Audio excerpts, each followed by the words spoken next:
మాజీ మంత్రి పెద్దిరెడ్డి రామచంద్రారెడ్డి తనయుడు రాజంపేట ఎంపీ వైసీపీ నేత పెద్దిరెడ్డి మిథున్ రెడ్డిని ఏపీ లిక్కర్ స్కామ్లో అధికారులు అరెస్ట్ చేశారు.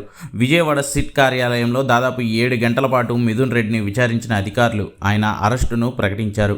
వైద్య పరీక్షల అనంతరం మిథున్ రెడ్డిని న్యాయమూర్తి ముందు అధికారులు హాజరుపరిచే అవకాశం ఉంది. వైసీపీ హయాంలో లిక్కర్ సిండికేట్లకు లైసెన్స్ కేటాయింపులకు సంబంధించి ప్రభుత్వం సిట్ దర్యాప్తునకు ఆదేశించగా ఈ కేసులో మిథున్ రెడ్డి A4గా ఉన్నారు. లిక్కర్ స్కామ్ కేసులో మిథున్ రెడ్డిని అరెస్ట్ చేయొచ్చని కూటమి ప్రభుత్వం ఆ దిశగా కుట్ర పన్నిందని వైఎస్ జగన్ సహా అనేక మంది గతం నుంచే ప్రకటనలు చేస్తూ ఉండగా ముందస్తు బెయిల్ కోసం హైకోర్టులో సుప్రీంకోర్టులో మిథున్ రెడ్డి ప్రయత్నించారు. కానీ ఉన్నత న్యాయస్థానాలు బెయిల్కు నిరాకరించడంతో మిథున్ రెడ్డి అరెస్ట్ కాక తప్పలేదు. ఆయన ప్రస్తుతం ఎంపీగా ఉండడంతో లోక్సభ స్పీకర్కు సిట్ అధికారులు అరెస్ట్ అంశంపై సమాచారం ఇచ్చినట్లు తెలుస్తోంది. ఈ కేసు పూర్తిగా రాజకీయ కక్షలతో పెట్టిన కేసు. ఇది నిలబడే కేసు కాదు.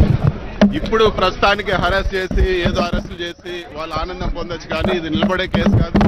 ఇది పూర్తిగా ఒక తప్పుడు కేసు. సో దీని గురించి ధైర్యంగా ఎదుర్కొనేదానికి సిద్ధంగా